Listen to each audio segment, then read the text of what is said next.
آج کی اس ویڈیو کے اندر ہم جانیں گے عمرہ کی نیت اور تلبیہ یہ کیسے کرتے ہیں۔ احرام باندھنے کے بعد آپ کو جو سب سے پہلی چیز جو کرنی ہوتی ہے وہ کرنی ہوتی ہے کہ 2 رکعت نفل نماز پڑھنی ہے۔ 2 رکعت نفل نماز آپ نے پڑھ لی، اس کے بعد آپ عمرہ کی نیت کرو گے۔ عمرہ کی نیت آپ اپنی لینگویج میں جو بھی آپ بولتے ہیں اس میں کر سکتے ہیں۔ اے اللہ میں عمرہ کی نیت کرتا ہوں یا کرتی ہوں، اس کو میرے لیے آسان بنا دے اور اس کو میری طرف سے قبول اور منظور فرما لے۔ آپ کی نیت ہو گئی۔ آپ زبان سے بھی بول کے کر سکتے ہیں اور دل کے اندر بھی کر سکتے ہیں، دونوں طرح سے نیت ہو جائے گی۔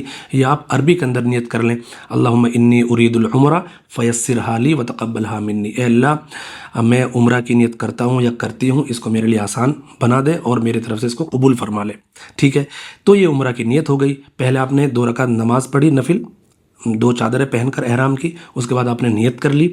نیت جیسے ہی آپ کر لیں گے اس کے بعد آپ کو اوپر جو آپ نے سر پر چادر احرام کی ڈھک رکھی تھی یا کوئی دوسرا الگ سے رومال رکھ رکھا تھا وہ ہٹا لیں گے، اور اس چادر کو ہٹا کر سر پہ سے اب آپ تلبیہ پڑھیں گے، لبیک اللہم لبیک لبیک لا شریک لک لبیک ان الحمد والنعمت لک والملک لا شریک لک۔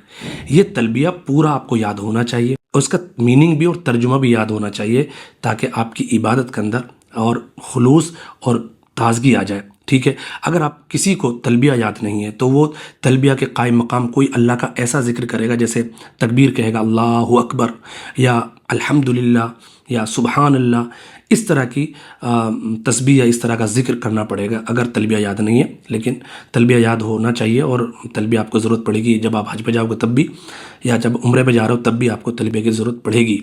تو یہ لبیک اللہم لبیک پورا یاد ہونا چاہیے۔